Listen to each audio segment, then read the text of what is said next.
The Rich Heiress and the Humble Mechanic, an African love folktale. My dear friends, gather round the fire under the mango tree, or if you are watching this on your phone in the bustling streets of Lagos, pause your hustle for a moment. This is a true African folktale for our time, not of spirits and charms alone, but of the greatest magic of all, love that crosses the widest river, the deepest valley of poverty, and the tallest walls of class. It is the story of Chioma and Chinedu. A story of how one woman's heart saw gold where the world saw rags, how she clothed a man not just in fine linen but in dignity, how she planted a seed of business that grew into a forest of fortune, and how together they built a home sweeter than palm wine on a wedding day. Listen well, for in this tale lies wisdom for every listener in Africa today. In the heart of Lagos, where the Atlantic Ocean kisses the concrete shores and yellow Danfo buses honk like impatient goats, lived Chioma Okonkwo. She was the only daughter of the late Chief Okonkwo, the oil magnate whose name still echoed in boardrooms from Victoria Island to Abuja. At 32 years old, Chioma was a queen in her own right. Tall and graceful like an Irako tree, with skin the color of polished mahogany and eyes that sparkled like the Lagos lagoon at sunset. Her wardrobe was filled with Ankara prints turned into high-fashion gowns by the best tailors in Milan and Dubai. She drove a sleek black Range Rover that purred like a contented lion, and her penthouse in Ikoyi overlooked the glittering skyline where the rich danced and the poor dreamed. Yet for all her wealth, Chioma's heart was a lonely market at dusk. Her father had passed 5 years earlier, leaving her the empire but no one to share the laughter after board meetings. Her mother had died young, and her 2 brothers were busy chasing contracts in Abuja, sending her WhatsApp messages full of, "Well done, sister," but never asking how her soul truly fared. Suitors came like flies to honey, bankers in shiny suits, politicians with heavy pockets, even a Nollywood actor whose smile lit up cinema screens. But Chioma saw through them all. Their love was for her money, not for the woman who cried quietly at night remembering her father's proverb, "A tree may stand tall, but without roots it falls in the first storm." Every morning, Chioma would drive herself. She hated drivers who gossiped, from Ikoyi through the chaotic traffic of the 3rd Mainland Bridge to her office in the business district. She loved the energy of Lagos, the way hawkers sold roasted corn and the smell of akara frying in hot oil mixed with the salty sea breeze. But on this particular Tuesday, the gods of the road decided to test her. The Range Rover coughed suddenly on the expressway near mile 2. Steam rose from the bonnet like angry spirits. Horns blared behind her. Chioma pulled over, her heart racing. She stepped out in her tailored white linen dress and gold earrings, looking every bit the heiress she was. Mechanics in greasy overalls swarmed like bees, but most quoted prices that made her eyes widen. "Madam, not 50,000 to tow and go workshop oh." She waved them away, pride and caution mixing in her chest. Then, from the crowd of onlookers, a young man emerged. He was thin but strong, like a palm tree that has weathered many harmattan winds. His shirt was faded and torn at the shoulder, his trousers patched at the knees, and his shoes had seen better days on the streets of a Jigano. Sweat glistened on his dark skin, but his eyes, deep and honest like the Niger River, held no deceit. He carried a small toolbox made from an old metal lunchbox. "Madam," he said softly, his voice calm amid the chaos, "if you allow me, I fit check him quick. No charge if I no fit fix." Chioma looked at him. Something in his posture, straight back despite the rags, made her nod. "Go ahead," she said. The man, Chinedu, knelt beside the engine like a priest at an altar. His hands moved with the precision of a master craftsman. He checked the radiator, tightened a loose hose, cleaned a spark plug with a rag from his pocket. Within 15 minutes, the engine roared back to life. The crowd clapped. Chioma's eyes widened in surprise and admiration. "How much do I owe you?" she asked, reaching for her designer purse. Chinedu wiped his hands and smiled shyly. "Nothing, madam. Na small thing. I be mechanic way day struggle for a Jigano. If you fit drop me small tip make I buy fuel for my generator tonight, e go help." Chioma gave him 20,000 naira, more than he had asked. Their fingers brushed as she handed it over, and for a split second, time slowed. She saw the calluses on his palms, the honest sweat on his brow, the quiet dignity in how he thanked her without groveling. "What is your name?" she asked. "Chinedu is, madam. But people for street day call me Engineer Chinedu because I fix almost anything." "Engineer Chinedu," she repeated, tasting the name like fine wine. "Thank you." She drove away, but his face stayed in her mind like the afterimage of the sun. That night, in her Ikoyi penthouse, Chioma could not sleep. She replayed the moment, the way he fixed the car without demanding, the way his eyes had met hers without fear or greed. For the first time in years, her heart felt alive. The next day, against the advice of her driver who warned her about area boys, Chioma drove back to the same spot. She found Chinedu under a mango tree near a small mechanic shed made of zinc sheets. He was repairing a neighbor's Okada motorcycle. When he saw her, he stood up quickly, wiping grease from his hands. "Madam, you day fine?" he asked, surprise and joy mixing in his voice. "I came to thank you properly," she said. "And to ask if you would join me for lunch. There is a buka nearby." Chinedu laughed softly, a warm sound like rain on a tin roof. "Madam, look at me. I no fit enter fine place like this." He gestured to his torn shirt and patched trousers. Chioma's heart twisted. "Then let me help you first." She took him to a modest tailor in Suralere, not too flashy to embarrass him, but clean and respectable.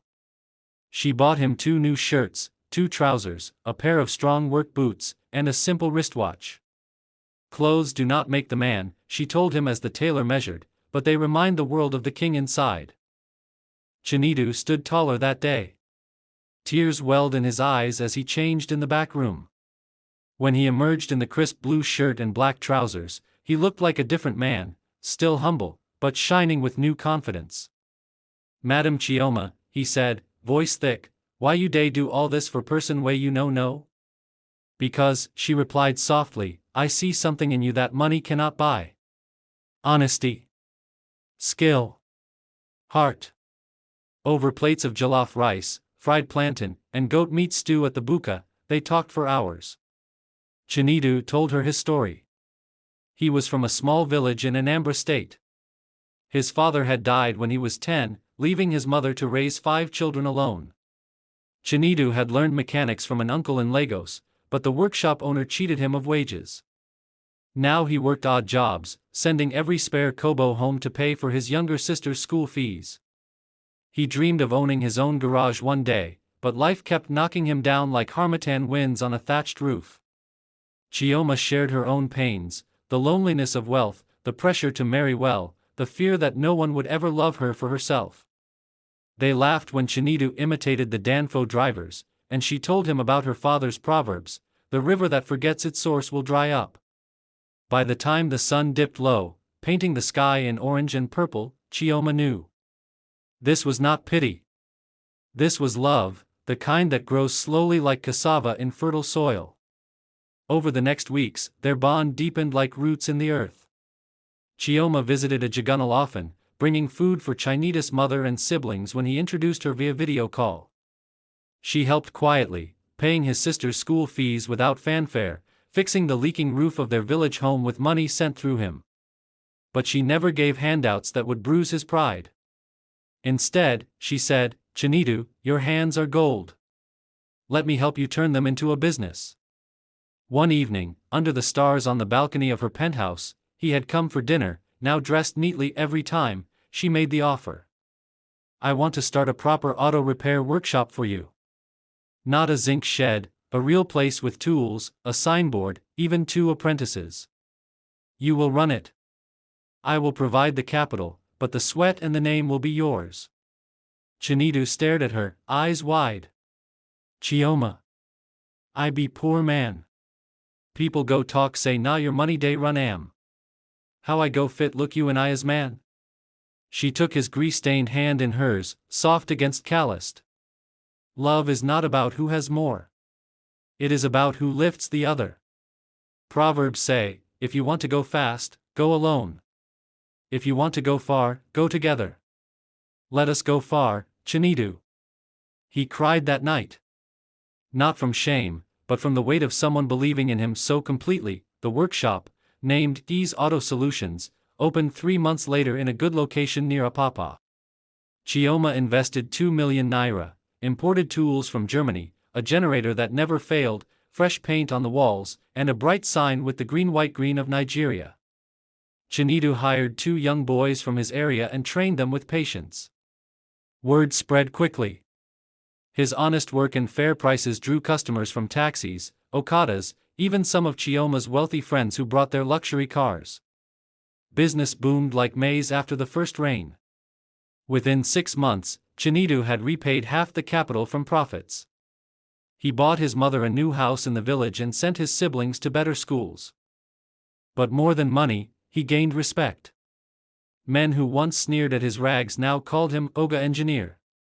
All the while, love blossomed between them like hibiscus flowers in the rainy season. They stole moments, evening walks along the beach where the waves whispered secrets, quiet dinners where Chinedu cooked egusi soup the way his mother taught him, late-night talks where Chioma read him poems from her favorite books and he taught her how to change a tire in the dark.